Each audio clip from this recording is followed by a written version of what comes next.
Care மாநிலத்திலேருந்து பனாரிக்கு வந்துட்டுருக்கோம். அவரது tempo traveller. இந்த லாஸ்ட் ஆப்ரேஷன் வந்துச்சு அந்த டெம்போ தான் அது. ஃப்ரண்ட் சீட்டில் அவர் உட்காந்துருக்காரு, டிரைவர் வண்டி விட்டுருக்கான், நாங்கள் பின்னால் சீட். அப்போல்லாம் அதில் ஸ்க்ரீன் கிடையாது, பின்னால் சீட் இருந்தது.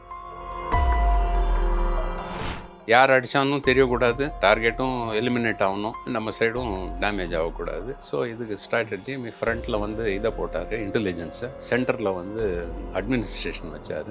அட்டாக் பார்ட்டி பின்னால் அதான் கொடுக்குன்றது ஃபைனலாக நாக் அவுட் பண்ணுது. சிவசுப்ரமணியம், நக்கீரன் கோபால், நெட்ரிகான், இந்த 3 பேர் குரூப் தான் துணிஞ்சு உள்ளே போனவங்க. இதில் அவங்களுக்கு என்னன்னா, நாங்கள் உள்ளே போகிறோன்னா வெப்பன் பேக் சப்போர்ட் இருக்குது, ஏதாவது நமக்கு என்ன ஆயிடுச்சுன்னா எங்களை பாதுகாக்கிறதுக்கு கவர்மெண்ட் இருக்குது, கூட குரூப்போடு போகிறோம் நம்ம. இதெல்லாம் அவங்களுக்கு கிடையாது. இவங்கெல்லாம் பாராட்ட வேண்டியது தான்.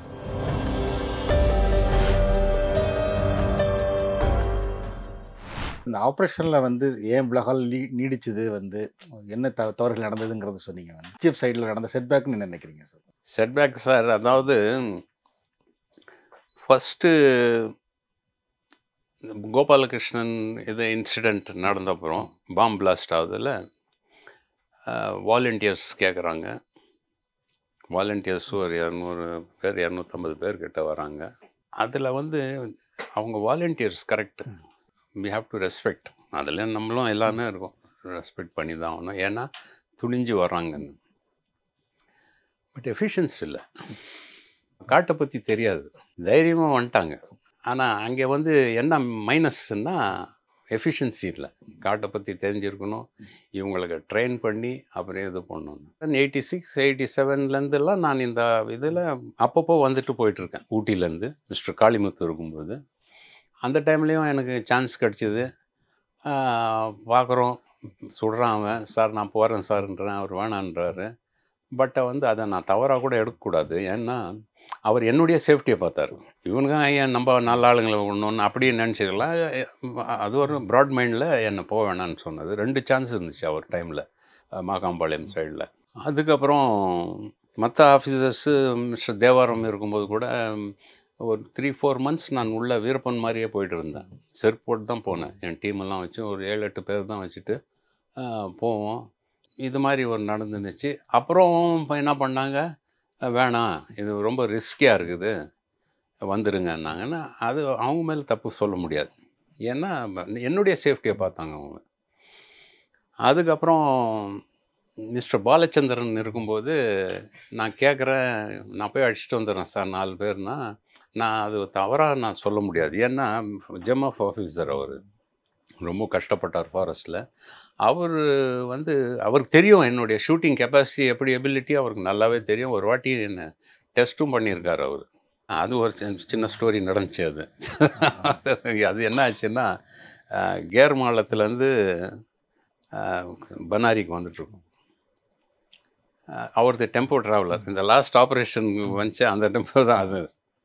அது ஃப்ரண்ட் சீட்டில் அவர் உட்காந்துருக்காரு, டிரைவர் வண்டி விட்டுருக்கான், நாங்கள் பின்னால் சீட். அப்போல்லாம் அதில் ஸ்க்ரீன் கிடையாது, பின்னால் சீட் இருந்தது. என்ன சார் நீங்கள் வண்டி ஓட்டிகிட்டே சுடுவீங்களாமே அப்படின்னாரு. இது என்ன அவர் போட்டு வாங்குறாரா என்னன்றது எனக்கு இதாகிடுச்சு. இல்லை சார் அப்படியெல்லாம் ஒன்றும் கிடையாது, பட் டிரைவர் நிறுத்துறா வண்டி அப்படின்னாரு. வாங்க வண்டியில் உட்காருங்க, வண்டி ஓட்டும். சரி சரி சார் அப்படின்னு சொல்லி வண்டியை ஸ்டார்ட் பண்ணி போகிறேன். எந்த வெப்பனில் சார் அடிக்கட்டும் அப்படின்னா, பிஸ்டல் இருக்குது, ரைஃபிள் இருக்குது, ஷார்ட் கன் இருக்குது, ரவை துப்பாக்கி, நீ எது வேணாலும் அடிங்க, நான் பார்த்தேன் ஆகணும் அப்படின்னு சொல்லி நான் இப்போ வண்டி ஓட்டிகிட்டே இருக்கேன். லெஃப்ட் சைடில் ரைட் சைடில் சொல்லாதீங்க சார், ஏன்னா கேர்மாலத்துலேருந்து இப்படி போகிறோம், ரைட் சைடில் இந்த ஊர் இப்படி வருது ஸ்லோப், இந்த சைடு சொல்லுங்கள் சார் அப்படின்னு சொல்லி போயிட்டு வந்து திடீர்னு வந்து ஒரு இது இருக்குது, மைல் ஸ்டோனு, அதை அடிங்க அப்படின்னாரு. அடிச்சிட்டேன் நான். உடனே என் கூட இருந்தவங்க யார் யார் இருந்தாங்கன்னு தெரில, அவங்க ரீகலெக்ட் பண்ணலாம் அவங்க. ஸோ அது எதுக்கு சொல்கிறேன்னா, அவருக்கும் தெரியும் நல்லா அடிக்கக்கூடிய ஆள் தான். பட்டு கவர்மெண்ட் ஆர்டர் எப்படி அவர் ஓவர்லுக் பண்ண முடியும், அதை உள்ள அந்த இடத்துலையும் நான் தந்தம் பிடிச்சப்போ என் கீழே இருந்தவங்க சொல்கிறாங்க, வேணாம் சார் சொல்லாதீங்க, நம்மளே முடிச்சிடலாம் அப்படின்னு. நம்ம அந்த ஈகோ வந்துடும்ப்பா, தப்பு அவங்களாவே எடுத்து செய்கிறாங்க அப்படின்னு நினைப்பாங்க, சொல்லிடலாம், அதை பற்றி என்ன கிடக்குதுன்னு. அதில் அப்படி மிஸ் ஆச்சு. ஸோ ஒவ்வொரு அதிகாரியும் மிஸ்டர் காளிமுத்து இருந்தாலும் சரி, தேவாரம் இருந்தாலும் சரி, மிஸ்டர் பாலச்சந்தர், மிஸ்டர் நடராஜன், இவங்களாம் ஜெம் ஆஃப் ஆஃபீஸர்ஸ். பட் கீழே இந்த intelligence team right from the beginning வந்து லோக்கல் போலீஸ்க்கே விட்டுருந்தா கூட பண்ணிட்டுருப்பாங்க. District SP is incharge. Local police அவங்களும் நமக்கு ஹெல்ப் பண்ண மாதிரி நடித்தாங்களே தவிர உண்மையாகவே அவங்க ஹெல்ப் பண்ணியிருந்தாங்கன்னா இன்னும் சீக்கிரமாக முடிஞ்சிருக்கும். அவங்களுக்கு என்னன்னா நாங்கள் எங்கள் இதாக இவங்க என்ஜாய் பண்ணுறாங்கன்னு அப்படி எடுத்துட்டாங்க. அது ஒரு ஆச்சு. இது எனிவே ஃபைனல் என்ன ஆச்சு, வீரப்பன் வந்து ஸ்ட்ராட்டஜியை சேஞ்ச் பண்ணுறாரு. ஸ்ட்ராட்டஜி அது ஆப்ரேஷன் கக்கூன்னு சொல்லி பேர் கொடுத்தாச்சு. That is name of the operation. But என்னுடைய வியூவுக்கு நம்ம இதெல்லாம் பண்ணுறது தான் இது வந்து இந்த ஃபார்மேஷன்லேருந்து பாம்பு ஃபார்மேஷன்லேருந்து இது தேல் ஃபார்மேஷனுக்கு வந்துருக்குது அப்படின்னு சொல்லி எந்த ஒரு ஆப்ரேஷன் இருந்தாலும் அதுக்கு ஒரு ஸ்ட்ராட்டஜி இருக்கும், வியூகம் இருக்கும். அதே மாதிரி என்னாச்சு, யார் அடித்தாலும் தெரியக்கூடாது, டார்கெட்டும் எலிமினேட் ஆகணும், நம்ம சைடும் டேமேஜ் ஆகக்கூடாது. ஸோ இதுக்கு ஸ்ட்ராட்டஜி ஃப்ரண்ட்டில் வந்து இதை போட்டார் இன்டெலிஜென்ஸை, சென்டரில் வந்து அட்மினிஸ்ட்ரேஷன் வச்சார், அட்டாக் பார்ட்டி பின்னால் அதுதான் கொடுக்குன்றது ஃபைனலாக நாக் அவுட் பண்ணுறது. இது முடிஞ்சது. இந்த ஆப்ரேஷன் ஏன் நமக்கு டிலே ஆச்சுன்றதுக்கு நான் சொன்னேன், முள்ளால் எடுக்கிறது பதிலாக கடப்பாறையில் எடுக்கிறது தான் ஸ்ட்ராட்டஜி. அது பெரிய தப்பு பண்ணது, நம்ம பண்ணிடக்கூடாது. அந்த வாலண்டியர்ஸ் வந்த அப்புறம் 1 மாதம் ட்ரைனிங் போடுறாங்க. நான் அப்பவும் சொல்கிறேன், ஏன்னா நான் ஏற்கனவே இந்த ஃபாரஸ்ட்டில் போயிருக்கேன் சார், நான் ஒரு சின்ன டீம் எடுத்துகிட்டு போயிடுறேன், நான் அட்வான்ஸாக இங்கே ட்ரைனிங் நடக்கட்டும், நான் அட்வான்ஸாக போயிடுறேன் அப்படின்னா, நீங்கள் தான் கொடுக்க போகிறதே ட்ரைனிங்கு, நீங்கள் போயிட்டீங்கன்னா இங்கே யார் கொடுப்பாங்க அப்படின்னு இப்படி கொண்டாட்டாங்க. யாரும் one among the instructors conduct training அப்படின்ட்டாரு. அது ஒரு தப்பு நினச்சி. அதுக்கப்புறம் என்ன ஆச்சு, ஃபஸ்ட்டு மிஸ்டர் தேவாரம் போய் அட்டாக் பண்ணுறார் ஒரு டீம். அந்த டைமில் 200-300 பேர் இருக்காங்க. அதில் அடித்ததில் 3 பேர் எலிமினேட் பண்ணார் அவர். எனக்கு கொஞ்சம் ஸ்ட்ராட்டஜிக்கலாக பார்த்தோன்னா அந்த ஆப்ரேஷன் பண்ணியிருக்கூடாது. வி ஷுட் ஹவ் அலோவ் பண்ணி கரெக்டாக ஹுக் பண்ணி எடுத்துருக்கலாம். இத்தனை பேர் செத்தும் இருக்க மாட்டாங்க, அவசரப்பட்டோம் அந்த இடத்துல. அது தேவையே இல்லை. இன்டெலிஜென்ஸ் ஏன்னா அவன் நிறைய பேர் இருக்காங்க, நிறைய பேர் இருந்தான்னா ஹிம்செல்ஃப் இன் த ட்ராப்பு மாட்டிக்கிட்டு இருக்காங்க. அது மிஸ் ஆச்சு. அதுக்கப்புறம் என்னாச்சு, மின்சிகன் போலின்னு ஒரு இடம், இந்த ஒரு சான்ஸ் அவன் வீரப்பன் நமக்கு கொடுத்தான், அது வந்து நம்ம மிஸ் பண்ணிட்டோம். மின்சிகன் போலி என்ற இடத்துல அங்கேயும் எல்லா ஃபேமிலி எல்லாம் இருக்காங்க மேலே, அது ஹாசனூர் ஃபாரஸ்ட்டில் மேலே இருக்காங்க. குடிசைங்கள்லாம் போட்டு ராகி மாவெல்லாம் போட்டு விளைச்சல் கூட நடந்துட்டு இருக்குது அங்கே. அந்த டைமில் போய் பெரிய ஆப்ரேஷன் வச்சு ஸ்பாயில் பண்ணிட்டோம், கூட்டை கலைச்சிட்டோம். அது பண்ணி இல்லாமல் இது மாதிரி நான் ஸ்னைப்பர் ஷாட் சொல்கிறேன்னா, லாங் டிஸ்டன்ஸ்லேருந்து ஸ்னைப்பிங் பண்ணுறது, இந்த இது யூஸ் பண்ணியிருந்தோன்னா நமக்கு இந்த ஆப்ரேஷனுக்கு அது ரொம்ப யூஸ்ஃபுல்லாக இருந்திருக்கும். அது வந்து நம்ம ரைட்டாக தப்பான்னு சொல்ல முடியாது. பட் என்னுடைய மைண்ட் செட்டில் நம்ம சின்ன டீம் தான் போயிருந்துருக்கணும். இவ்வளோ பெரிய டீம் போட்டு நம்மளே நம்ம பேரை கெடுத்துக்கிட்ட மாதிரி அந்த சுச்சுவேஷன் கொண்டு வந்துட்டோம். இவ்வளோ பெரிய ஸ்ட்ராங் ஃபோர்ஸ் எடுத்துன்னு ஒரு சின்ன ஆப்ஜெக்டில் போட்டோன்னா அந்த ஆப்ஜெக்ட்டுக்கு தான் பேர். பத்திரிகைலாம் அதானே எழுதுவாங்க, மீடியா சினிமா கினிமாலாம் காமெடியிலலாம் கொண்டாண்டாங்க நம்மளை. அது மாதிரி வந்தது காரணம் என்னென்னா, இது ஒருவேளை இருக்கலான்னு சொல்லி நான் நினைக்கிறேன். என் மைண்டில் அதுதான் படுது. நம்ம சின்ன ஒரு இதை எடுக்கிறதுக்கு ஆயுதம் யூஸ் பண்ண ஆயுதம் wrong weapon and wrong strategy. And intelligence வந்து இனிஷியல் 20 இயர்ஸ் ஃபெயிலியர் ஆகுதுன்னா இன்டெலிஜென்ஸ் ஃபெயிலியர் தான் நம்ம சொல்லணும். அண்டு ஆஃபீஸர்ஸ், டாப் ஆஃபீஸர்ஸ் மிஸ்கைடட்னு கூட சொல்லலாம். அண்ட் ஃபைனல் ஆப்ரேஷன் வந்து இன்டெலிஜென்ஸ் பேஸ் பண்ணி அட்மினிஸ்ட்ரேஷன் இது பண்ணுது. இந்த மாதிரி நடக்காமல் இருந்ததுன்னா நம்ம ரொம்ப சீக்கிரமாக முடிச்சிருந்துட்டு இவ்வளோ பேர் போலவும் வந்திருக்காது. இதுதான் என்னுடைய கணிப்பு. இதில் அந்த காட்டுகளில் போகும்போது எவ்வளோ சிரமம் இருக்குது அப்படின்னு சொன்னீங்க. ஆனால் சில பத்திரிகையாளர்கள் உள்ளே போய் பார்த்தாங்க. அந்த அவங்க பத்திரிகையாளர் சார் உண்மையாலேயே 3 குரூப் போயிடுச்சு. 3 குரூப்பும் உள்ளே போனாங்க. ஒரு குரூப் அதில் வந்து ஸ்டே ஆகிட்டாங்க இந்த வக்கீல் கிருஷ்ணசாமி டைமில். அந்த டைம்லேயும் நான் போகிறதா இருந்தது. அப்போ மிஸ்டர் காளிமுத்தும் கேட்குறாரு, யூ ஷுட் நாட் கேரி வெப்பன்ன்றாரு. நோ ப்ராப்ளம் சார்ன்ற நான். அவர் அப்படியே பார்க்குறாங்க, அவங்ககிட்ட தான் நிறையா வெப்பன்ஸ் இருக்குதா சார் அப்படின்ற நான் சொல்கிறேன்.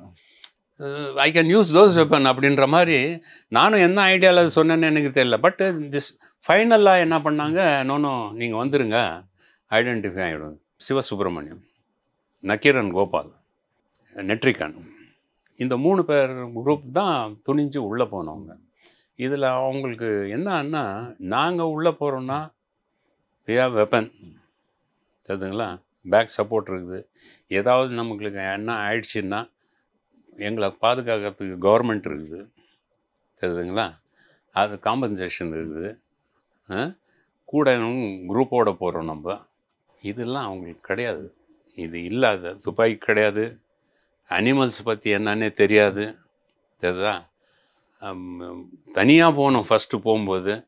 இவங்கெல்லாம் பாராட்ட வேண்டியது தான். ஆனால் பேலன்ஸு வந்து வேறு மாதிரியா எடுக்கிறது நம்ம சைடும் கேட்டுட்டு இருந்தாங்கன்னா நல்லா இருந்திருக்கும். அதுதான் எங்களுடைய இதுன்னா, ஒரு சைடு நீங்கள் எடுக்கிறீங்க, எங்களை டோட்டலாகவே நீங்கள் வந்து வாச்சாத்தி இன்சிடென்ட்டு வச்சாலும் சரி, ராம்பூராவில் இப்படி பண்ணாங்க அப்படின்னு சொல்லி, நாங்கள் சீனே இல்லாத ஆளுங்க, கேங் ரேப் பண்ணாங்க அப்படின்னு சொல்லி செலோனில் நடந்த மேட்டர்லாம் நம்ம காட்ட கொண்டாந்து போட்டு நம்ம பேருக்கு அது சரி கிடையாது. நாங்களும் உங்களில் ஒருவன் சொல்லி இருக்கணும், தெரியுதுங்களா. நம்மளே பிரிச்சுட்டாங்க. ஊர் 2 பட்டா கூத்தாடி கொண்டாடுவோம், அது மாதிரி தான் ஆகிப்போச்சு. எங்களை இது உங்களை தனி அவங்கள தனி. சில இளைஞர்கள்லாம் பேசுகிறாங்க, அவங்க நினச்ச பரிதாபமாக தான் இருக்குது. ஏன்னா அந்த காமன் சென்ஸ் கூட இல்லாதவங்க இப்படி பண்ணுறாங்களே. என்ன ரியாலிட்டின்றதை நான் சொல்கிறோம், நம்ம அதை வந்து பொய்ன்னு எடுத்துக்கிட்டு அவங்க சொல்கிறது தான் உண்மை. அதுவும் இருக்கிறாங்களே ஆளுங்க, இன்னமும் பேசிகிட்டு இருக்காங்க வெவ்வேறு சேனலில். இதுதானது. ஸோ ஃபைனலாக என்னன்னா, இந்த ஆப்ரேஷனில் மிஸ்டர் கோபாலகிருஷ்ணன் தன்னை ஓவர் எஸ்டிமேட் பண்ணார். டிசாஸ்டர். கோபாலகிருஷ்ணனை வீரப்பன் நல்லா அடிச்சிருந்துருக்கான். கையில் திருநாட்சி ரைஃபிள் இருக்குது, அவன் கிட்ட கூட போக தேவையில்ல. அவர் கதவுலேயே நின்று கை துப்பாக்கி எடுத்துன்னு போகிறாரு. உண்மையான ஷூட்டராக இருந்தால் அங்கேயே நாக் அவுட் பண்ணியிருக்கலாம். அந்த கெப்பாசிட்டி கிடையாது. No doubt is a good shooter, but short range shooter. அந்த துப்பாக்கியில் ஓடுறத கூட அடிக்கலாம், பறக்கிறத கூட அடிக்கலாம். ஏன்னா அந்த ரவை எப்படி பறவும், 1 புல்லட் 1 எனிமி கான்செப்ட் கிடையாது அது. ஸோ அது ஒன்றுதாச்சு. இவர் சீனிவாஸ் வந்து வீரப்பண்ணை அண்டர் எஸ்டிமேட் பண்ணிட்டார், நம்பிட்டார். நம்பி போய் கேட்டார். But I got the highest award. Posthumous கிடச்சா கூட ஐ ஷுட் டெல், நம்ம கன்ஃபார்ம் பண்ணி தான் ஆகணும். ஏன்னா நம்ம என்ன சொல்கிறது, பிரசிடெண்ட்டே கொடுத்துட்டார் கீர்த்தி சக்ரா அவார்டுனா, பிகாஸ் அவார்டு வின்னர் அவர். ஸோ அதுதான் நடந்தது. அப்புறம் இந்த வீரப்பன் வந்து அவன் செய்யாத கொலையையும் இவனையும் போட்டு, இப்போது வெளியில் சுற்றுறவங்கெல்லாம் மர்டரர்ஸ். அவங்க ஆக்சுவலாக கொலைகாரங்க இப்போ வெளியில் வந்து சுற்றிட்டு இருக்காங்க. பேர் என்னன்னா வீரப்பன் சுட்டான் அப்படின்னு சொல்லி, தெரிஞ்சுங்களா. இது 2 incident. It should be reinvestigated. அதுக்கு வாய்ப்புகள் இருக்கா அந்த மாதிரி? கண்டிப்பாக. மோகன் கார்டு உங்கள் ரீஇன்வெஸ்டிகேஷன் பண்ணி சொல்லி ஒரு பெட்டிஷன் கொடுக்கட்டுமே. மேகே ரங்கசாமி ஃபேமிலி ஒரு பெட்டிஷன் கொடுக்கட்டுமே, மாட்டிக்குவாங்க. உண்மையிலே யார் குற்றவாளிகள் யாருங்கிறத வெளியே தெரிஞ்சிடும். We can prove it. I am not 100% sure, but at the same time இந்த இதை பார்த்தோன்னா இவன் கையில் திருநாட்சி ரைஃபிள், தெரியுதுங்களா, இல்லைன்னா எஸ்எல்ஆர் இருக்கணும். அந்த என்னைக்கு அவன் ஸ்டேஷன்லேருந்து எடுத்தானோ, இல்லை அதுக்கு முன்னே கூட ஒரு ரைஃபிள் வந்துருக்குது. அப்படியே இல்லைனாலும் அவங்ககிட்ட 470 வெஸ்லி ரிச்சர்ட்ஸ் அந்த ரைஃபிள் இருக்குது. அது meant for elephants only. But அதுக்கெல்லாம் கார்ட்ரிஜஸ் கிடையாது. இங்கேயும் பெரிய ஒரு ராக்கெட் நடந்துச்சு இது ஈரோடு டிஸ்ட்ரிக்டில். கள்ளத்தனமாக இது ரைஃபிள் லைசன்ஸ் இவங்களே மேனுஃபேக்சர் பண்ணி கள்ளத்தனமாக ரைஃபிள் லைசன்ஸை கார்ட்ரிஜஸ் வாங்கி சப்ளை பண்ணிட்டுருந்தாங்க. அதில் மாக்காம்பாளையத்தில் ஒரு சம்பூரணம் சொல்லி ஒரு லேடி இருந்தாள். She was almost dominating. Devarajan சொல்லி ஒருத்தர் இருந்தார், அவர் வெப்பன் சப்ளையர். அவரெல்லாம் பிடிச்சி கேஸ் போட்டு ஒரு 30-40 வெப்பன் சீஸ் பண்ணேன் நான் அவங்க கிட்டேருந்து. பவானி கோர்ட்டில் கடைசியில் நான் தான் சீஃப். அதுக்கு கேஸ் முடித்து அக்யூட் இது பண்ணி விட்டோம். அவங்கெல்லாம் மிஸ்டேக் கிடையாது, எல்லாம் வீரப்பண்ண அடிச்சாச்சு, என்னென்ன தேடிட்டுருக்கீங்கன்னு. அதே மாதிரி இந்த தந்தம் பிடிச்ச கேஸில் 4-5 பேர் இருந்தாங்க. இன்னும் உள்ளே இருந்துட்டு அவங்களுக்கு வந்து கையெழுத்து போட்டுருந்தாங்க. ஃபைனலாக நான் அவங்க ஆப்போசிஷன் வக்கீலை கூப்பிட்டு, விடுங்க போதும் இவங்களாம் இது பண்ணி, நான் ஏதாவது சொல்ல வேணா சொல்லுங்கள், அது அவங்க தப்பிக்கிற மாதிரின்னா, ஞாபகம் இல்லைன்னு சொல்லிவிடுங்க சார், மற்றதெல்லாம் நான் பார்த்துக்கிறேன்னா அது சொல்லிட்டு அவங்க வெளில நின்றுருந்தாங்க. அவங்களெலாம் சொல்லி பார்த்து நான் ஃப்ரெண்ட்ஸு தான். ஏன்னா அந்த டைமில் பேச பிடிச்சாலும் தெரியும் இவங்க தப்பு பண்ணல அப்படின்னு சொல்லி, அது மாதிரி பண்ணியாச்சு. அதுவும் இல்லாத சத்தியமங்கலத்துலேயே ஒரு 4 பேர் ஹிட் லிஸ்ட்டில் இருந்தாங்க. அந்த 4 பேர் வந்து கர்நாடகா போலீஸ் எடுக்கிறதுக்கு ரொம்ப ட்ரை பண்ணாங்க. அது ஏரியா ஏன் ஏரியா, தெரியுதுங்களா. எனக்கு தெரிஞ்சிடுச்சு இவங்களை எடுக்க போகிறாங்கன்னு. நான் அலோவ் பண்ணவே இல்லை. அவங்க என்னென்னமோ ட்ரை பண்ணாங்க. அதில் ஒருத்தனை மட்டும் தூக்கிட்டாங்க நான் லீவில் வந்தபோது. அப்புறம் நான் மிஸ்டர் விஜயகுமார் சார்கிட்ட சொல்லி, செந்தாமரைக்கன் சொல்லி, வேணாம் சார், யார் ஆள், அவன் போய் ஏதாவது பண்ணிட்டு போகிறாங்க அப்படின்னு சொல்லி அடிக்கிறது தான் இருந்தாங்க. போய் மறுபடியும் கூட ரிட்டர்ன் பண்ணான். நான் அந்த வழியிலையும் நான் பாதுகாத்தேன் அவங்கள. அவங்களுக்கே தெரியாது. ராம்பயலூர்காரங்க தான் 3 பேர். ராம்பயலூர், ஓட்டக்குட்டை, ஜாத்திரை கொம்பை, இந்த சைடில் இருக்கவங்க 3 பேர். அப்புறம் கோபி சைடில் தங்கவேல் ஒருத்தர், இவரும் ஹிட் லிஸ்ட் இருந்தார். ஈரோட்டில் இன்னொருத்தர், அதெல்லாம் பேர் சொல்லக்கூடாது, பெரிய மனுஷங்க, பட்லாம் அவங்கெல்லாம் ஹிட் லிஸ்ட்டில் இருந்தாங்க. இது மாதிரி நடந்தது. பட்டு தேவையில்லாத அசிங்கமாக திட்டுறது, திட்டிக்கோங்க, நமக்கு அதை பார்த்து உன் வாய் நீ திட்டிக்கோ, நமக்கு ஒன்றும் ஆக போகிறது கிடையாது. பட்டு அதில் நாலேஜ் இருக்கணும். அதில் சயின்ஸே இல்லையே நீ திட்டுறதில்ல, ஏதோ உண்மை இருந்து நீ திட்டினா பரவாயில்ல. செய்யாத குற்றத்தை நீங்கள் செஞ்சேன்னு சொல்லிட்டு நீ பிரித்து பார்த்து போலீஸ் மட்டும் இல்லைன்னா என்ன சர்வே ஆக முடியுமா? காடு பாருங்கள், காடை வந்து நான் ஒரு அமைதியான காடு போய் மயான அமைதியாகிட்டாங்க. அதுக்கும் இதுக்கும் வித்தியாசம் நிறையா இருக்குது. காட்டினுடைய அமைதி போய் மயான அமைதி மாதிரி ஆக்கி யாரும் உள்ளே போக முடியாது. பொதுமக்கள் அவங்க போவாங்க, கோயில் திருவிழாவுக்கு போவாங்க, சந்தைக்கு போவாங்க, இல்லை ஆடு மாடு மேய்க்கிறதுக்கு போவாங்க, எல்லாம் போச்சு. இதெல்லாம் அவங்க ரியலைஸ் பண்ணிட்டு நீங்கள் கேள்வி கேட்டால் நான் பதில் சொல்லலாம். பட் இது மாதிரி பேசிட்டோன்னா அவங்களுக்கு தான் லாஸு. ஏதாவது தாராளமாக கேட்கலாம். இது வருதில்ல கமெண்ட்ஸில், கேட்டாங்கன்னா நம்ம அப்ரிஷியேட் பண்ணோம் அவங்கள. சரி இது போல் கேட்குறாங்கன்னா, நான் இப்போ சொன்னேன்ல தண்டர் க்ளவுட் பஸ்ட்டுன்னு, ஷுட் தேங்க் ஹிம் சொன்னது, கிளியர் பண்ணது. அது மாதிரி பொதுமக்களுக்கு தெரிஞ்சுக்கணும். ஃப்ரிஞ்சஸில் இருக்கிறவங்க எல்லாம் விட்டாங்க அவங்கள. ருத்ர தாண்டவம் ஆடிட்டார் அவங்க. ஆனால் கேணையான ஆக்கி விட்டாங்க வீரப்பனை. வெளியிலே வர முடியல அவனை. எல்லாத்தையும் அவனை ஆஹா ஓஹோன்னு பாராட்டி அவனுக்கு 30 இயர்ஸ் வாழ்க்கையை, சிறையோட மோசமான வாழ்க்கையை அவனுக்கு தள்ளி விட்டாங்க. அழகாக வைஃப் பேர் கேட்டு போயிருந்தான்னா ஒன்றா இருந்துட்டாங்க. வணக்கம்.